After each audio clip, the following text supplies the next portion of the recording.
कि ऐसी कौन सी बात है कि हमको पॉलिटिक्स में जाने से डिस्करेज किया जाता है। अब एक बात बताइए, हिंदुस्तान में सबसे अच्छा कैरियर तो प्रधानमंत्री बनने का है ना। पूछिए क्यों? कि अगर आप यूपीएससी करेंगे तो ज्यादा से ज्यादा क्या होंगे? आप पर्सनल सेक्रेटरी बनेंगे प्रधानमंत्री के। अगर आप इंजीनियर बनेंगे तो ज्यादा से ज्यादा क्या करेंगे? आप प्रधानमंत्री का ट्विटर हैंडल चलाएंगे। अगर आप बिजनेसमैन बनेंगे तो ज्यादा से ज्यादा क्या करेंगे? आप प्रधानमंत्री के पीठ पे हाथ रखेंगे। तो जब पॉलिटिक्स में इतना अच्छा कैरियर है तो पॉलिटिक्स में लोगों को डिस्करेज क्यों किया जाता है? अब इस पॉइंट को समझिए। आप में से बहुत सारे लोग क्रिकेट को देखते होंगे, वैसे भी देखिएगा क्योंकि आजकल हिंदुस्तान की पॉलिटिक्स क्रिकेट से ही डिसाइड होती है। लेकिन आप में से बहुत सारे लोगों ने जब क्रिकेट खेलना शुरू किया होगा तो यह नहीं सोचा होगा कि आप सचिन तेंदुलकर बन जाएंगे। लेकिन फिर भी आप क्रिकेट को लेकर के तो नहीं कहते हैं कि मैं ए क्रिकेट हूं, जैसे आप ए पॉलिटिकल कहते हैं। आप क्रिकेट देखते हैं, आप क्रिकेट खेलते हैं और आपको यह भी मालूम है कि क्रिकेट सबके लिए कैरियर नहीं हो सकता है, फिर भी आप उसके को लेकर के निगेटिव नहीं है। लेकिन पॉलिटिक्स को लेकर के क्यों है? अब एक बात आप यहां समझ जाइए कि स्टेट के ओरिजिन को लेकर के जो डिवाइन थ्योरी है, यदि आप उसमें बिलीव नहीं करते हैं तब आपको समझना पड़ेगा कि इस पॉलिटिकल प्रोसेस को किस तरीके से डिस्टर्ब किया गया है। जैसे आप बस से जा रहे हो और कोई लड़का किसी लड़की को छेड़ रहा हो, अगर आप उसका विरोध खड़ा होकर के करेंगे तो छेड़ने वाला कहेगा नेता बनते हो, बहुत नेता बन रहे हो। अगर आपकी मां आपके साथ है तो आपकी मां आपको कहेगी तुमको क्या मतलब है, तुम्हारी बहन थोड़ी है। अब हिपोक्रेसी समझिए सोसाइटी की। सुबह जब आप स्कूल गए होंगे तो जो असेंबली हुआ होगा, जो प्रार्थना हुई होगी, उसमें आपको एक ओथ दिलवाया गया होगा, हम सब भारतीय हैं, हम सब भारतीय आपस में भाई बहन हैं और आपस में जो भाई बहन हैं उनकी रक्षा के लिए आप खड़े हो जाइए। तो आपकी मां ही कहेगी कि नेता बन रहे हो। अब यह समझ में नहीं आता है कि ऐसा क्यों है। इसको समझिए कि जिस पॉलिटिकल सिस्टम में हम लोग रह रहे हैं उसको डेमोक्रेसी कहते हैं। अब यहां एक इंटरेस्टिंग बात समझना है। आप सारे लोग स्टूडेंट हैं, कुछ दिन के बाद आप जॉब लेने के लिए अपना सीवी बनाइएगा, तो सीवी किसी का देखिएगा ना तो ऐसा लगेगा कि आप पॉजिटिविटी से नहा लिए हैं। वो इंसान चाहे जैसा भी हो, लेकिन उस सीवी में इतनी पॉजिटिविटी होती है, इतनी मिठास होती है कि आपको पढ़ करके डायबिटीज भी हो सकता है। उसमें एक और कॉलम होता है, एक कॉलम होता है what is negative about you. ये जो what is negative about you होता है उसमें भी जो लोग लिखता है वो भी पॉजिटिव बात ही लिखता है। इंडियन सोसाइटी की हिपोक्रेसी यहीं पे समझ में आती है। और मैं भारत को ब्लेम नहीं कर रहा हूं, मैं अपनी सोसाइटी के ऊपर सवाल इसलिए खड़ा करता हूं क्योंकि डेमोक्रेसी को जिंदा रखने के लिए सवाल पूछना बहुत जरूरी होता है। हम ये क्लेम करते हैं, जो कि फैक्ट भी है, कि हम दुनिया के सबसे यंग नेशन हैं और दुनिया की सबसे लार्जेस्ट डेमोक्रेसी है। और इस लार्जेस्ट डेमोक्रेसी में जो हमारा इलेक्टोरल प्रोसेस है, ऑल्दो वो इलेक्टोरल प्रोसेस बहुत खतरनाक है, first past the post system. और इस first past the post system में यह होता है कि मेजॉरिटी की गवर्नमेंट नहीं बनती है, माइनॉरिटी की गवर्नमेंट बनती है। फॉर एग्जाम्पल लास्ट टाइम का जो जनरल इलेक्शन है आप उसको देख लीजिए। The NDA got 31% vote and there was 69% vote against the NDA, but who is our prime minister? नहीं, नाम ले सकते हैं, कोई दिक्कत नहीं है, वोल्डेमॉर्ट नहीं है, you can take his name. मैं ये कह रहा हूं कि ये जो इलेक्टोरल प्रोसेस है, इस प्रोसेस के अलावे कोई भी डेमोक्रेसी को सोसाइटी के डिफरेंट स्फीयर में समझने के लिए तैयार नहीं है। Democracy is not just about casting your vote.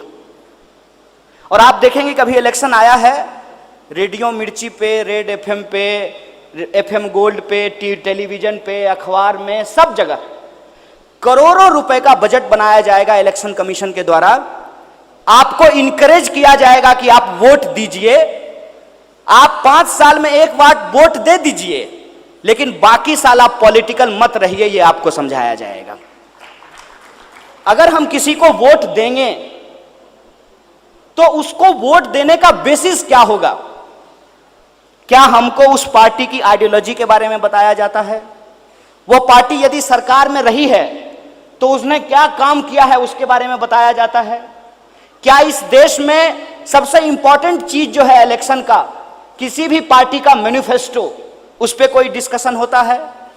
और यदि हम सबसे दुनिया के यंगेस्ट नेशन हैं, किसी भी पॉलिटिकल पार्टी के द्वारा आपने कभी यूथ चार्टर या यूथ मैनिफेस्टो प्रोड्यूस करते हुए देखा है?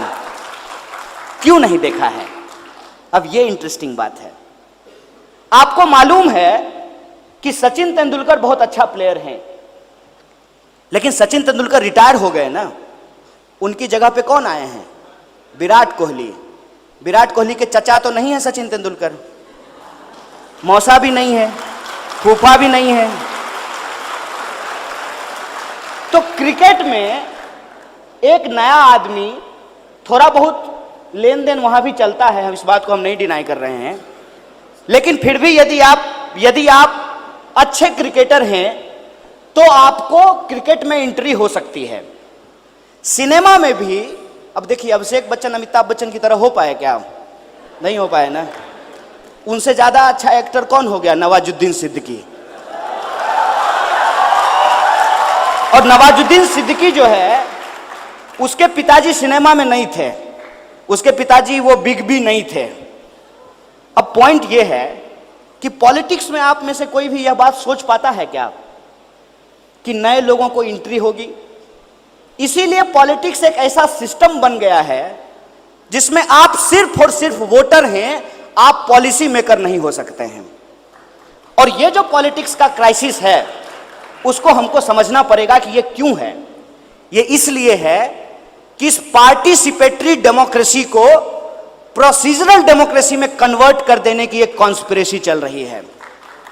और ये जो प्रोसीजरल डेमोक्रेसी है, उसमें हम सिर्फ और सिर्फ वोट करेंगे, हम सरकार से सवाल नहीं पूछ सकते हैं, हम सिर्फ और सिर्फ पॉलिटिकल पार्टी की रैलियों में जाएंगे, हम पॉलिसी फ्रेमवर्क नहीं कर सकते हैं, हम नेताजी के लिए इनकलाब जिंदाबाद लगाएंगे, लेकिन हम पार्लियामेंट में नहीं खड़ा हो सकते हैं। यह हमारे वक्त का पॉलिटिकल क्राइसिस है।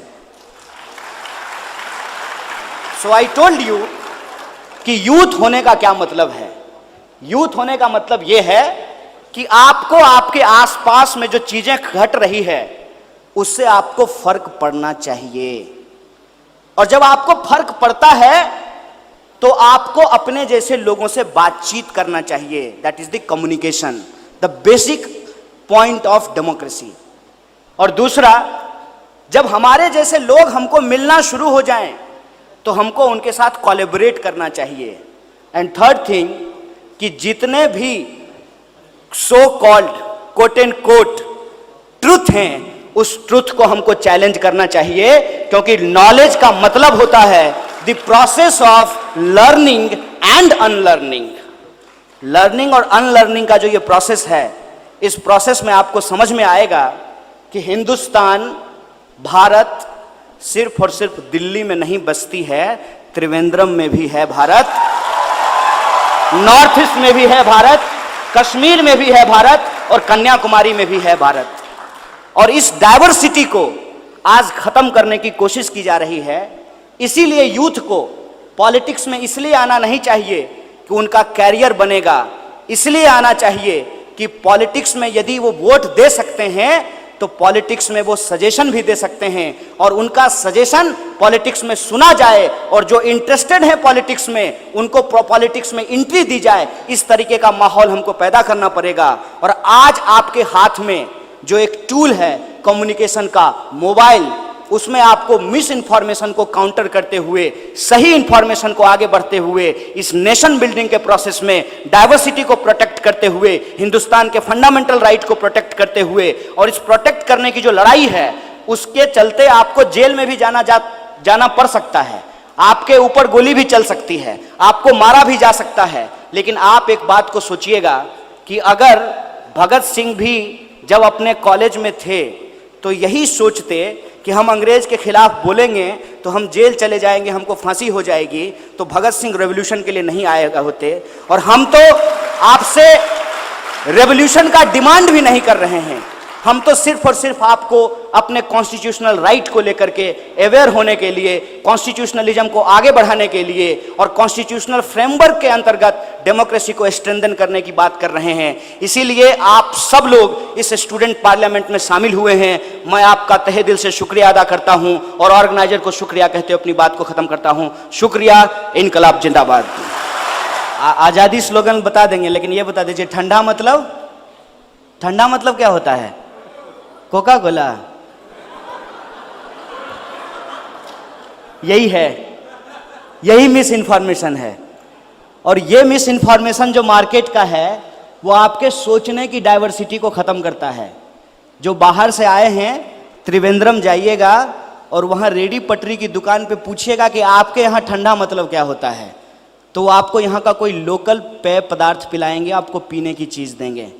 हिंदुस्तान में आज की मार्केट इस देश की डाइवर्सिटी को ख़त्म कर रहा है और डाइवर्सिटी को ख़त्म करने का आलम यह है कि जो पॉलिटिकल नारा आज़ादी के दौरान लगाया गया था, जिसका एक सिग्निफिकेंस था, उस नारे को जब दोबारा हिंदुस्तान में लगाया गया तो उन नारों को एंटी नेशनल कहा गया। और मज़ेदार बात यह है कि जब ये नारा पॉपुलर हो गया तो कांग्रेस भी आज़ादी का नारा लगा रही है, बीजेपी भी आज़ादी का नारा लगा रही है, यात्रा.com भी आज़ादी का नारा लगा रही है। और इंटरेस्टिंग बात मैं आपको बताऊं, अभी एयरटेल ने कहा है कि 350 में लीजिए 1 साल की आज़ादी। अब आपको तय करना है कि आपको कौन सी आज़ादी चाहिए। मैं समझता हूं कि आज़ाद देश में जो हमारे प्रॉब्लम्स हैं उस प्रॉब्लम्स से हमको आज़ादी चाहिए, देश से नहीं, देश में आज़ादी चाहिए। आपको चाहिए कि नहीं चाहिए? तो हमारे साथ आप भी नारा लगाइएगा, अरे हम क्या चाहते हैं, है हक हमारी, है जान से प्यारी, है प्यारी प्यारी, तो गरीबी से, अरे भुखमारी से, सामंतवाद से, तो मनुवाद से, तो पूंजीवाद से हम लड़के लेंगे जो तुम ना दोगे।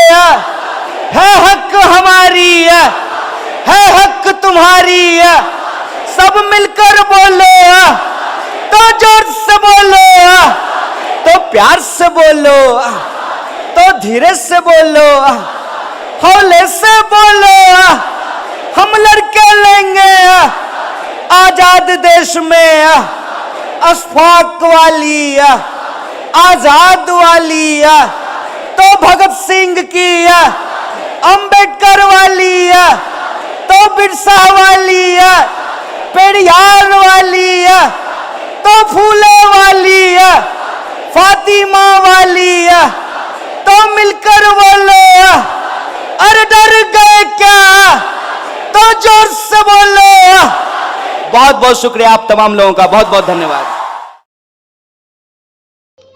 NCR करंट न्यूज़ को सब्सक्राइब करें और नोटिफिकेशन सबसे पहले पाने के लिए दबाएं बेल आइकॉन।